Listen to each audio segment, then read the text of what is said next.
If you clicked on this video, you're probably ambitious and hardworking, and you want to take ownership of your career and grow in your field.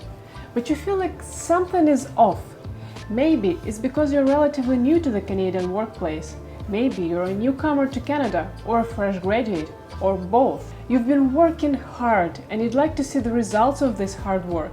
And you feel like your promotion is just around the corner, but you're not there yet. While your colleagues, who are not that smarter than you are, seem to be getting ahead for some reason. This video is part of our Careers in Canada series, where we share valuable insights to help you excel and thrive in Canada. Today, we will share top 5 reasons why you're not getting promoted, and we'll give you recommendations on what you should do instead to spearhead your career and get what you deserve. Let's go! You don't build relationships with your coworkers. Always sitting in your corner, nobody knows what you do, and you barely even say hello to your coworkers in the morning. You don't show interest in other people's work or life, and your motto is, "I'm here to have the job done and make money and not make friends." Well, that's bad.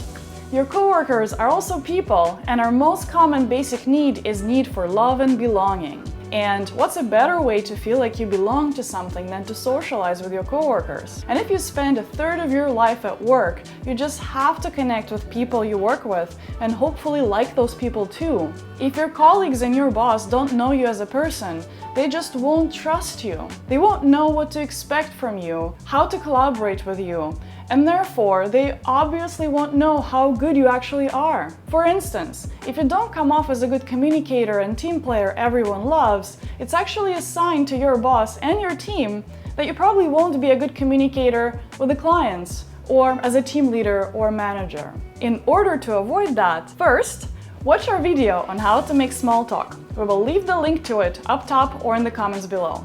And we will soon make a follow-up on that with some fresh tips from us. Second, start practicing your small talk and eventually get into deeper, more sincere conversations with your colleagues. Be interested in your colleagues' lives, the work they do. You will see how much more fun your work days actually become. And you will make new friends you might share hobbies with. And your next promotion won't make you wait for too long.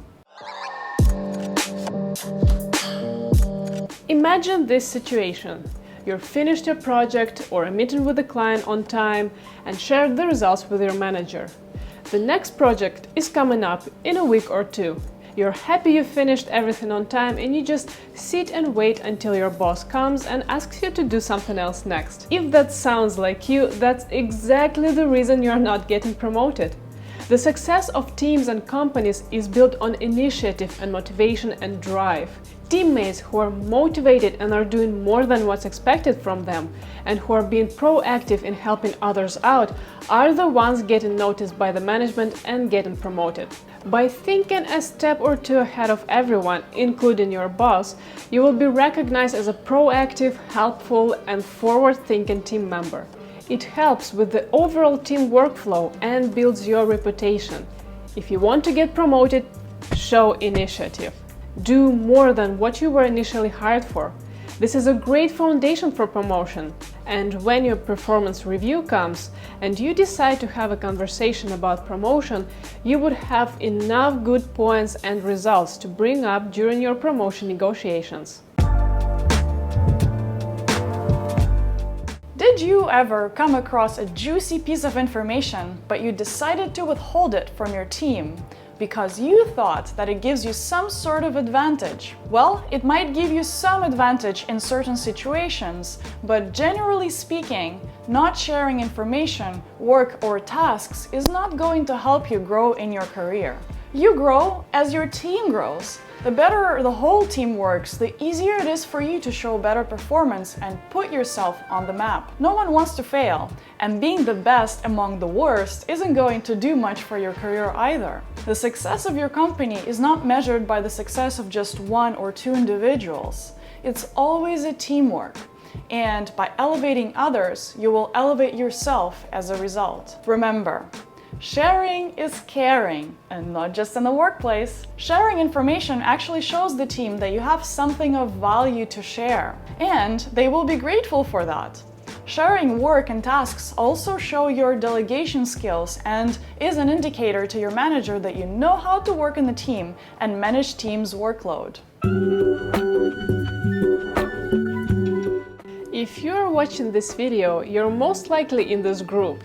You feel you're the smartest person in the team, and you actually are, and you show the best results and continuously beat your goals.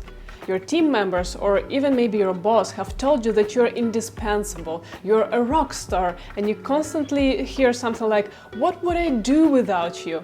And perhaps the 3 points we've just talked about sounded obvious to you, and you do that already. You make friends, you share all the information, you're really proactive and all that. If you're so good, why are you still working the same position? Well, you're a top performer, and surprise, surprise, that's exactly the reason you might not be getting that promotion.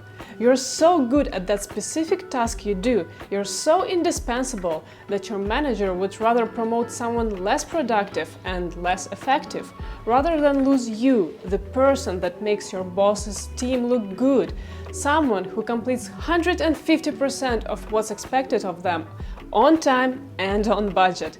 How can your boss ever find a replacement for someone like you if you get promoted? If you happen to work with an amazing leadership, this might not be a problem.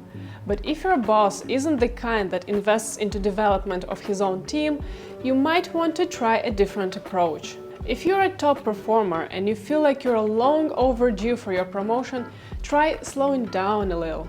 Sounds counterproductive, I know, but learn to read the room. Slow down and assess your situation. See what other teammates who did get promoted do. Which part of that are you missing out on? Look into expanding your knowledge in other areas and projects that demonstrate skills that your desired role requires. Talk to your manager about your promotion directly. Ask them, what do I need to do to get promoted next year? What skills am I missing? And if that doesn't work, you might just have to switch companies. Yes, sometimes that is the best way to get promoted and get a raise too. Find a better position in another company based on your acquired skills and experience and a well-written resume. We have a separate video about writing a resume. You should check it out. We will leave the link to it in the description box below. If the previous 4 points we've discussed are completely within your control, this next point isn't fully within your control. It is entirely possible that you do all of the above, but your boss simply doesn't want you to get promoted for their own selfish reasons. If you've been promised a promotion but never actually got one, it's a sign that something else is going on that your boss is not telling you about. If your boss takes your work and never lets you speak or interact with senior leadership, they're hiding you from everyone else, it means that they're insecure. It is possible that your boss wants to preserve their area of influence and does not want to let you go away from your team. They want to keep you to themselves as much as they can, especially if you're a top performer too. Perhaps they see you as such a good professional that they feel threatened by your charm, intelligence, and grit. Promoting you would mean you would be on the same or similar level as them, and that in turn will expose how incompetent they are. There are a few things you can do in this situation. You'd have to tap into your own values and motivations for that. You could have a sincere and open conversation with your boss. If that doesn't work, you can try building a deeper relationship with other leaders in the organization. This is a very risky thing to do, especially if your boss is the insecure type. Do this at your own risk if you choose. And lastly, just decide for yourself. Do you want to keep on working at the same company that employs people who block you in your personal professional growth, or not? Ideally, you also want to screen for what kind of boss and team you're signing up for before you get the job. But hey, we don't always get an opportunity to be picky about it. But our recommendation is, do be picky. After all, you spend a third of your awake time at work, in your career, so you better treat that with intention. Don't waste your time on crappy jobs and crappy teams, and if something isn't working for you, look inside you first. Is there something that I could be doing differently? Is there a skill set that I'm missing that is preventing me from moving ahead? Ask yourself these questions and don't be shy to ask your employer the same questions too. Why do you think you're not getting promoted? Did we miss any important point? We'd love to hear your stories in the comments below. And as always, if these tips were helpful, please make sure to join our Facebook group and subscribe to our channel to not miss our future videos. And don't forget to gently tap that like button below to help this video be seen by more people. Till next time, bye friends! Take care!